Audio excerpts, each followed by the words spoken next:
Hello everyone, welcome to the Panchsheel academy. My name is Kamal और हमारे प्यारे बच्चों, हम आ गए हमारे नेक्स्ट टॉपिक पर। हम डिस्कस कर रहे हैं इलेक्ट्रोमैग्नेटिक वेव्स के। तो आज का हमारा लेक्चर नंबर 4 है और लेक्चर नंबर 4 में आज का हमारा जो गोल है वो होगा equation of electric and magnetic field पर। आज हम इलेक्ट्रोमैग्नेटिक वेव के लिए इक्वेशंस निकालेंगे, इलेक्ट्रिक फील्ड का भी और साथ ही मैग्नेटिक फील्ड का भी। चलिए तो बात करते हैं इलेक्ट्रोमैग्नेटिक वेव्स पर। जैसा हमने हमारे प्रीवियस लेक्चर के अंदर बात की थी कि हमारे पास जो एलसी सर्किट होंगे, उन एलसी सर्किट में हमने कैपेसिटर और इंडक्टर को कनेक्ट किया था। देन हमने डिस्कस किया था कि कभी चार्ज हमारा एक प्लेट से दूसरी प्लेट फिर रिटर्न चार्ज ऑसिलेट करता है, तो कभी कैपेसिटर के अंदर इलेक्ट्रिक फील्ड के फॉर्म में एनर्जी होती है, वो मैक्सिमम से जीरो होती है। और जीरो होने में जब इलेक्ट्रिक फील्ड जीरो होती है तो वो सारी इलेक्ट्रिक फील्ड जो कैपेसिटर के पास इलेक्ट्रिक फील्ड के फॉर्म में एक एनर्जी जो कैपेसिटर के पास था वो थोड़ी देर बाद इंडक्टर के पास चला जाता है। इंडक्टर करंट फ्लो कराती है, तो उल्टी डायरेक्शन में वो जो इंडक्टर हमारा कैपेसिटर की एनर्जी को स्टोर करता है, मैग्नेटिक फील्ड के फॉर्म में, मैग्नेटिक फ्लक्स के फॉर्म में वो एनर्जी आपके इंडक्टर पर होती है। अब इंडक्टर से वो एनर्जी वापस इलेक्ट्रिक फील्ड के फॉर्म में फिर से कहाँ स्टोर होती है? आपके कैपेसिटर में, अपोजिट डायरेक्शन में। फिर से वो कैपेसिटर करंट को फ्लो करवाता है। देन वो इलेक्ट्रिक फील्ड के फॉर्म में जो एनर्जी कैपेसिटर के पास था वो वापस से कहाँ पहुंच जाता है? आपकी इंडक्टर के पास। तो इस तरह से हमने देखा कि हमारे इलेक्ट्रिक फील्ड ऑसिलेट करती है और साथ ही वहां पर हमारा इलेक्ट्रिक चार्ज भी क्या करता है? ऑसिलेट करता है। कभी एनर्जी कैपेसिटर में इलेक्ट्रिक फील्ड के फॉर्म में आ जाती है, तो कभी वही एनर्जी आपकी इंडक्टर के अंदर मैग्नेटिक फ्लक्स के फॉर्म में आ जाती है। तो इस तरह से ये एनर्जी आपस में कन्वर्ट होते रहती है और एनर्जी ऑसिलेट करती है। तो हमने देखा कि इसी तरह से हमारे जनरेट हो रही है क्या? Electromagnetic wave. एक चार्ज को हमने क्या करा दिया है? ऑसिलेट करा दिया, और चार्ज के ऑसिलेशन से इलेक्ट्रोमैग्नेटिक वेव्स हमारी बनती है। तीन तरह के चार्ज पर हमने बात की थी पिछले लेक्चर के अंदर कि जब चार्ज हमारा रेस्ट में होगा केवल इलेक्ट्रिक फील्ड बनाएगा। दूसरा, जब चार्ज हमारा एक यूनिफॉर्म वेलोसिटी से चलने लग जाएगा, उस केस में वो इलेक्ट्रिक करंट बनाता है, इलेक्ट्रिक फील्ड बनाता है और साथ ही मैग्नेटिक फील्ड को भी बनाएगा। और तीसरा, हमने एलसी सर्किट पर देखा था कि चार्ज जब ऑसिलेशन करना शुरू कर देता है उस केस में हमको मिलती है इलेक्ट्रोमैग्नेटिक वेव। सो इलेक्ट्रोमैग्नेटिक के फर्स्ट पॉइंट पर आते हैं। इलेक्ट्रोमैग्नेटिक वेव इज रेडिएटेड या प्रोड्यूसेस बाय एन एक्सेलरेटेड या ऑसिलेटिंग चार्ज। जब जब चार्ज हमारा ऑसिलेट करेगा या एक्सेलरेटेड चार्ज पार्टिकल हमारे पास होगा, वो क्या बनाएगा? इलेक्ट्रोमैग्नेटिक वेव्स बनाता है। नेक्स्ट प्रॉपर्टी पे आते हैं। So electromagnetic waves propagate in space through oscillating electric and magnetic field. तो हमने देखा कि मान लीजिए आपके पास ये है, ये हमारे डायरेक्शन ऑफ प्रोपेगेशन है ना। तो वेरिंग इलेक्ट्रिक फील्ड कुछ इस तरह से हमारी, इस वेरिंग इलेक्ट्रिक फील्ड ने यहाँ पर ये बनाई वेरिंग मैग्नेटिक फील्ड। दोनों एक दूसरे पर क्या होती है? ये परपेंडिकुलर होती है। ये हमारी इलेक्ट्रिक फील्ड है। इस वेरिंग मैग्नेटिक फील्ड ने क्या बनाया? फिर से वेरिंग इलेक्ट्रिक फील्ड, लेकिन अपोजिट डायरेक्शन का। तो ये वेरिंग इलेक्ट्रिक फील्ड बनती है। ये वेरिंग इलेक्ट्रिक फील्ड यहाँ पर एक वेरिंग मैग्नेटिक फील्ड बनाती है। This is varying magnetic field. और ये वेरिंग मैग्नेटिक फील्ड से यहाँ पर एक वेरिंग इलेक्ट्रिक फील्ड बनाती है। तो इस तरह से इलेक्ट्रिक फील्ड भी बन रही है और मैग्नेटिक फील्ड भी बन रही है। और दोनों के दोनों जो डायरेक्शन ऑफ प्रोपेगेशन है आपका, उसके सीधे सीधे क्या है? ये परपेंडिकुलर है। Means all are mutually perpendicular to each other. तो जो वेव हमारी प्रोपेगेट होती है वो ऑसिलेट करती है उसमें क्या क्या, इलेक्ट्रिक फील्ड भी यहाँ पर ऑसिलेट कर रहा है, कभी जीरो से वैल्यू मैक्सिमम, मैक्सिमम से जीरो, जीरो से माइनस में मैक्सिमम, फिर जीरो। तो कभी इलेक्ट्रिक फील्ड ऑसिलेट कर रही है, तो कभी मैग्नेटिक फील्ड भी क्या कर रही है, ऑसिलेट यहाँ पर करती है। तो इलेक्ट्रिक फील्ड और मैग्नेटिक फील्ड दोनों ही हमारी इस डायरेक्शन ऑफ प्रोपेगेशन के अकॉर्डिंग ऑसिलेट कर रही है यहाँ पर। Next, since the oscillation of electric and magnetic field occurs perpendicular to the direction of propagation। अभी देखा हमने यहाँ पर कि ये आपका डायरेक्शन ऑफ क्या है, प्रोपेगेशन।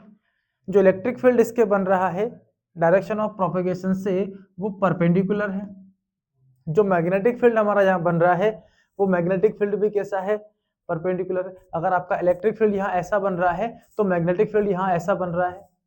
ये इलेक्ट्रिक फील्ड का डायरेक्शन है और यहाँ पर ये क्या है, मैग्नेटिक फील्ड का डायरेक्शन। इलेक्ट्रिक फील्ड ऐसे चल रहा है, मैग्नेटिक फील्ड ऐसे चल रहा है और दोनों ही ऐसे यहाँ पर क्या हो रहे हैं, आगे बढ़ते चले जा रहे हैं। तो हमने देखा कि जो डायरेक्शन ऑफ प्रोपेगेशन है उस डायरेक्शन ऑफ प्रोपेगेशन के दोनों ही क्या कर रही है, ये परपेंडिकुलरली ऑसिलेट करती है। So electric and magnetic field are oscillating perpendicular to the direction of propagation of wave। Electromagnetic wave is a transverse in nature। अभी आपने देखा दो तरह की वेव आपने पिछली क्लासों में स्टडी की है, जिसमें एक हमने देखा है कि जो डायरेक्शन ऑफ प्रोपेगेशन है, मान लीजिए डायरेक्शन ऑफ प्रोपेगेशन है और इसके परपेंडिकुलर हमारे कुछ चार्ज पार्टिकल ऑसिलेट कर रहे हैं। तो जब हमारी डायरेक्शन ऑफ प्रोपेगेशन के परपेंडिकुलर ये चार्ज पार्टिकल हमारे ऑसिलेट करते हैं तो इस वेव को हम बोलते हैं ट्रांसवर्स वेव। दूसरा, जब डायरेक्शन ऑफ प्रोपेगेशन के पैरेलल आपके चार्ज पार्टिकल मोशन करते हैं तो उसे हम बोलते हैं longitudinal wave. Is it clear? तो देखिए जितने भी आपकी इलेक्ट्रिक फील्ड या मैग्नेटिक फील्ड बन रही है, ये दोनों के जो वाइब्रेशंस यहाँ पर हो रहे हैं वो आपके डायरेक्शन ऑफ प्रोपेगेशन के कैसे हैं, परपेंडिकुलर। ये डायरेक्शन ऑफ प्रोपेगेशन है, यहाँ पर आपकी इलेक्ट्रिक फील्ड इस तरह से बन रही है और आपकी मैग्नेटिक फील्ड यहाँ से ऐसी बन रही है, ठीक है। जो डायरेक्शन ऑफ प्रोपेगेशन है उसके दोनों ही क्या है, ये परपेंडिकुलर है। तो इनसे जो बन रही है आपकी electromagnetic wave, this is also a transverse wave. ये भी हमारी क्या होगी, ट्रांसवर्स वेव होती है। तो ये ट्रांसवर्स नेचर हमारी इलेक्ट्रोमैग्नेटिक वेव के अंदर हमको देखने को मिलता है। ठीक है बच्चों, क्लियर है? तो पहली चीज, इलेक्ट्रोमैग्नेटिक वेव जो बनेगी वो ऑसिलेटिंग चार्ज की वजह से बनेगी। इसमें इलेक्ट्रिक फील्ड भी ऑसिलेट करेगी, मैग्नेटिक फील्ड भी क्या करेगी, ऑसिलेट करेगी। और दोनों ही हमारी जो डायरेक्शन ऑफ प्रोपेगेशन है उसके परपेंडिकुलर मोशन करती है, इसीलिए इनका नेचर कैसा हो जाता है, ट्रांसवर्स हो जाता है। ठीक है बच्चों, चलिए नेक्स्ट हम आगे बढ़ते हैं। तो देखिए यहां पर हमारा ये डायरेक्शन ऑफ प्रोपेगेशन और इसके ये इलेक्ट्रिक फील्ड यहां कैसी है, परपेंडिकुलर, इस तरह से। सो इलेक्ट्रिक फील्ड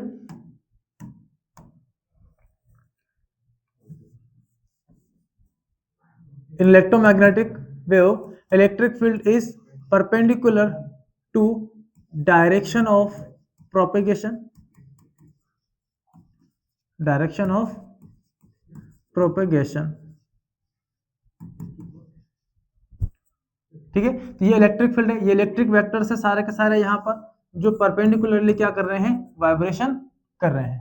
ठीक है, और देखो आप यहाँ पर मैग्नेटिक फील्ड परपेंडिकुलर टू क्या है, डायरेक्शन ऑफ प्रोपेगेशन। तो जो मैग्नेटिक फील्ड भी है आपका, वो मैग्नेटिक फील्ड भी क्या है, परपेंडिकुलर टू डायरेक्शन ऑफ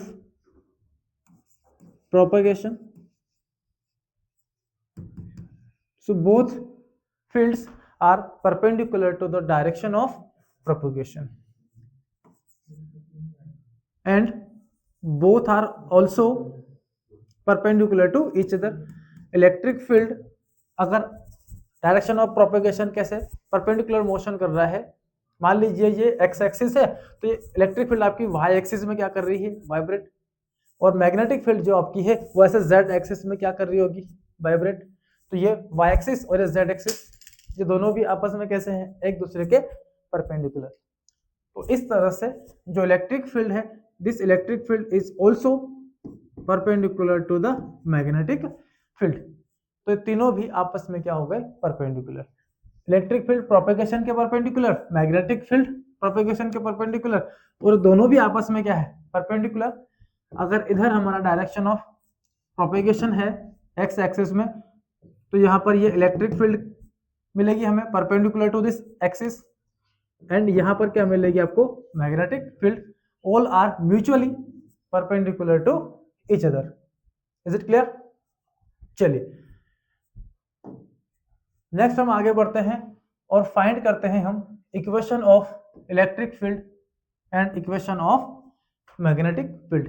दोनों फील्ड के लिए हम इक्वेशन को बनाने जा रहे हैं। चलिए तो पहले हम बात कर लेते हैं introduction to the travelling wave. जो हमारी ट्रेवलिंग वेव होती है, थोड़ा सा उसके बारे में हम इंट्रोड्यूस करते हैं। आते हैं introduction to the travelling wave पर। देखिए ट्रेवलिंग वेव के बारे में आपने पिछली क्लासों में स्टडी किया। ये हमारी कोई मान लीजिए ट्रेवलिंग वेव ली हमने, जिसका स्क्रीनशॉट हमने लेकर आपके लिए यहाँ पर उस वेव को ड्रॉ किया है। तो ट्रेवलिंग वेव पर हम बात करते हैं, तो बच्चों सबसे पहली हम बात करते हैं वेवलेंथ पर। वेवलेंथ क्या चीज है, दो कंसिक्वेंट क्रस्ट या दो कंसिक्वेंट ट्रफ के बीच का जो डिस्टेंस हमारा होता है, दैट इज वेवलेंथ। और नेक्स्ट हम बात करते हैं एम्पलीट्यूड पर। जो एम्पलीट्यूड है वो वाई डायरेक्शन में चाहे पॉजिटिव हो चाहे नेगेटिव, तो either in Y direction maximum value of displacement जो हमारा होता है, that is amplitude.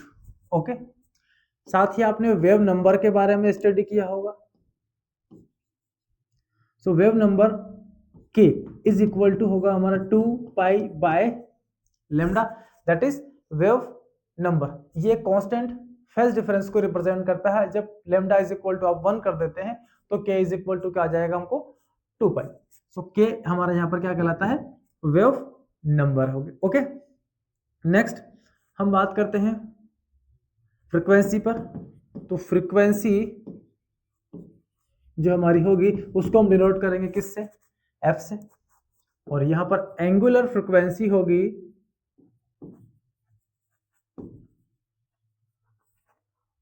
Omega is equal to 2 pi by T.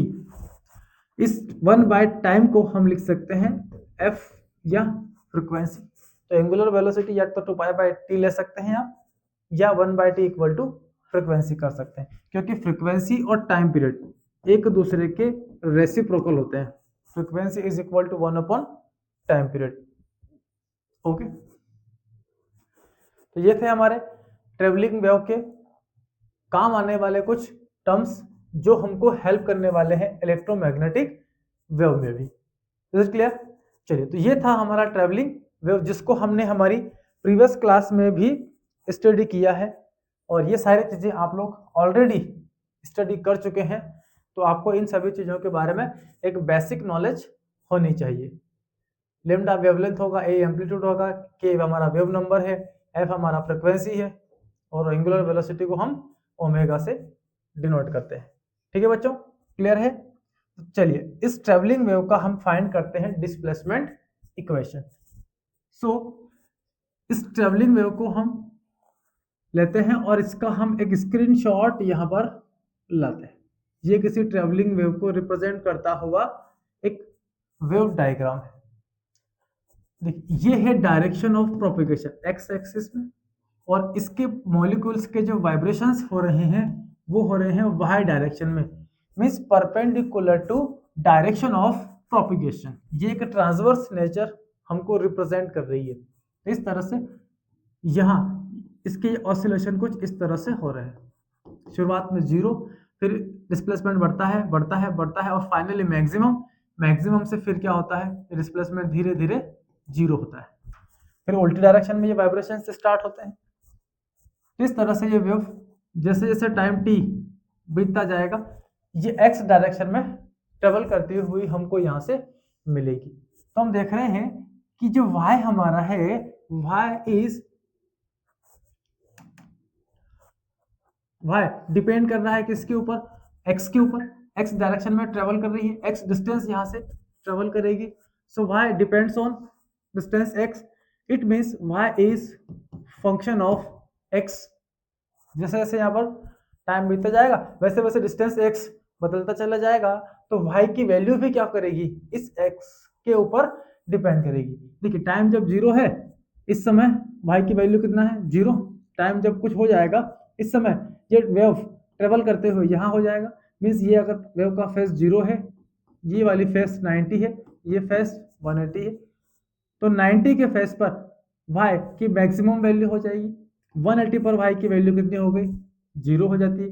तो जैसे जैसे डिस्टेंस x बदलती चली जाएगी इस वेव पर, वैसे वैसे y की वैल्यू भी क्या होगा, चेंज होते चले जाएगा। साथ ही y डिपेंड करता है टाइम पर, सो y is also the function of time. अगर हम यहाँ पर टाइम की बात करें तो टी टाइम में डिस्प्लेसमेंट इतना है, थोड़ी देर बाद इतना हो जाता है, थोड़ी देर बाद इतना, हर बार टाइम के चेंज होने के साथ साथ y की वैल्यू भी लगातार क्या हो रही है, चेंज होते चले जा रही है। सो y is also the function of time. अब दोनों का ही फंक्शन कौन हो गया हमारा, y। So y in common form is also function of x and t। so y is the function of x and t।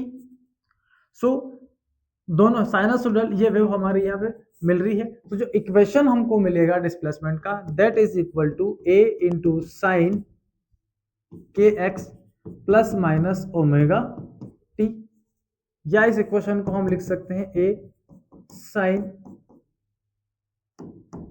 Omega T को आप आगे ले आए प्लस माइनस के x. This is the equation for displacement of particle for this travelling wave.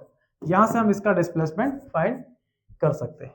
चलिए next हम आगे बढ़ते हैं और हम आ रहे हैं इक्वेशन ऑफ इलेक्ट्रोमैग्नेटिक वेव पर, जिसमें हम बात करेंगे सबसे पहले इलेक्ट्रिक फील्ड का। तो अब जो हमारे पास वेव है, क्योंकि हम इलेक्ट्रोमैग्नेटिक वेव्स पर डिस्कस कर रहे हैं, जिसमें हमें इलेक्ट्रिक फील्ड के वाइब्रेशन परपेंडिकुलर टू डायरेक्शन कुछ इस तरह से मिलेंगे।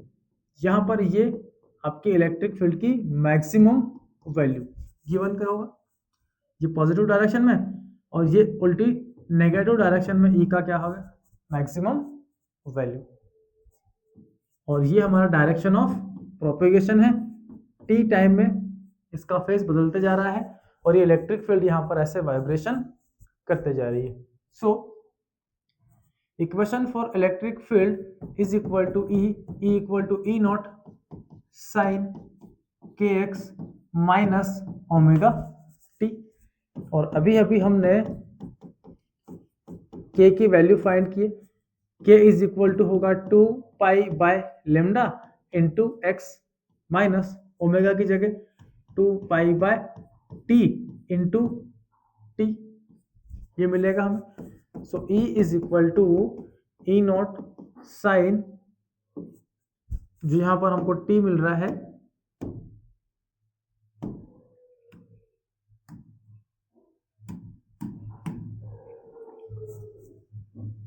ये 2 pi upon lambda into x minus 2 pi, और 1 बाई टी को हम लिख सकते हैं फ्रीक्वेंसी एफ। इसको अनदर वे में हम लिख सकते हैं E equal to E not sine 2 pi को हमने यहां से कॉमन लिया,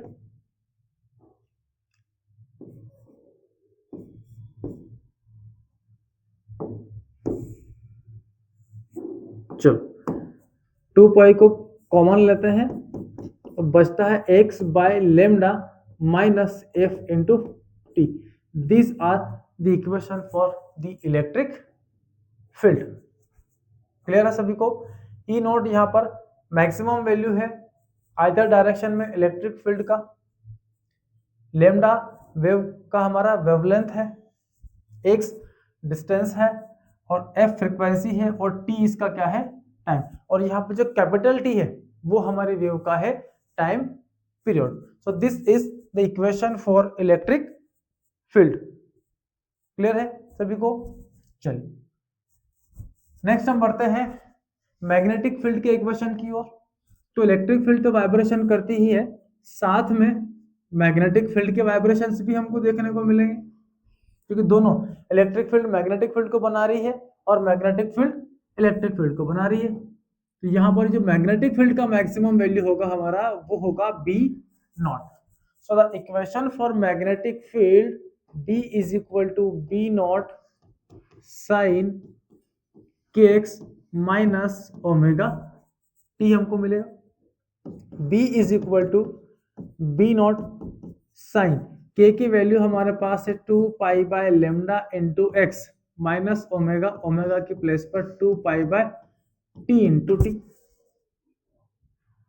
B is equal to B naught sine 2 pi को हमने यहां से कॉमन लिया और यहां बचता है x upon lambda minus small T divided by capital T. Again B equal to B naught sine 2 pi x by lambda minus 1 by T को हम लिख सकते हैं frequency into time. This is the equation for magnetic field. तो electric field magnetic field दोनों के equation आपके सामने हैं। इस तरह से दोनों इलेक्ट्रिक फील्ड हमारी यहाँ पर बनने वाली है। चलिए तो जब ये फील्ड बनेगी ना, इलेक्ट्रिक फील्ड भी बनेगा, मैग्नेटिक फील्ड भी बनेगा, और हमने मैक्सवेल के इक्वेशन को भी स्टडी किया है। दोनों ही फील्ड एक दूसरे को जनरेट करते चली जाती है। तो हम देख रहे हैं कि ये जब बनेगी तो किसी ना किसी मीडियम में बन रही है, तो मीडियम इनको इफेक्ट कर सकता है क्या? वैसे इलेक्ट्रोमैग्नेटिक वेव हमारी ऐसी वेव है जिससे किसी मीडियम की कोई रिक्वायरमेंट नहीं है। सन से जो रेडिएशन निकल के आ रहा है दैट इज इलेक्ट्रोमैग्नेटिक वेव। सन और अर्थ के बीच में कुछ नहीं है, उस वैक्यूम के अंदर भी ये वेव ट्रेवल करके हम तक पहुंचती है। So permeability and permittivity of the medium. अब जब ये एक मीडियम से दूसरे मीडियम में एंटर करेगी तो इनकी स्पीड पर भी इफेक्ट पड़ सकता है। ओके, क्योंकि मीडियम जब हमारा रेयर होगा तो हाई स्पीड होती है, लेकिन जब डेंसर मीडियम में कोई लाइट वेव एंटर करती है तो वहां पर इनकी स्पीड डिक्रीज हो जाना है। सो इन एयर, वैक्यूम या फ्री स्पेस के अंदर इन इलेक्ट्रोमैग्नेटिक वेव्स का स्पीड कितना होगा? तो वो स्पीड होगा हमारा c is equal to under root of mu naught into epsilon naught. Here mu naught क्या है? म्यू नॉट है हमारा permeability of medium.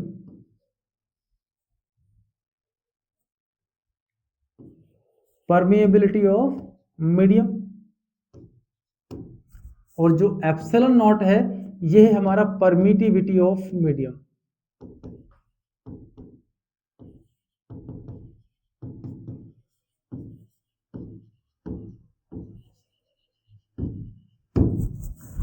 Permeability and permittivity of medium. Permeability का मतलब मैग्नेटिक फील्ड को बनने के लिए मीडियम कितना परमिएबल करेगा, और परमिटिविटी मींस मीडियम कितना परमिट कर रहा है इलेक्ट्रिक फील्ड को बनने के लिए। ये तय करेंगे उस मीडियम में लाइट की स्पीड कितनी है। तो वो जो लाइट की स्पीड हमारी होती है वो हमको मिलेगी c is equal to 1 upon under root of mu naught into epsilon naught. अगर मीडियम हम चेंज कर दें, मान ली इन एनी अदर मीडियम, तो speed of light in any other medium depend करेगा उस मीडियम की परमिएबिलिटी कितनी है और उस मीडियम के अंदर परमिटिविटी कितना है। That is the speed in other medium. क्योंकि हमने परमिएबिलिटी को स्टडी किया है, जो हमारी रिलेटिव परमिटिविटी है वो रिलेटिव परमिटिविटी हमारी होगी permittivity of medium divided by permittivity in free space. ये हमारा क्या कहलाता है? That is known as dielectric constant. इसको हम k से भी डिनोट करते हैं। So k is equal to epsilon m divided by epsilon naught. So permittivity in medium epsilon m is equal to k times of permittivity in free space. ये हमारा permittivity हमको मिलता है। तो ये था किसी मीडियम के अंदर फ्री स्पेस में मीडियम लाइट की इलेक्ट्रोमैग्नेटिक वेव की हमारी स्पीड इतनी होगी, और किसी मीडियम में अगर जाएंगी तो उसकी स्पीड हमारी कितनी हो जाएगी, c is equal to under mu M into epsilon M. ठीक है बच्चों, तो आज के लेक्चर में हम इतनी ही डिस्कस करेंगे।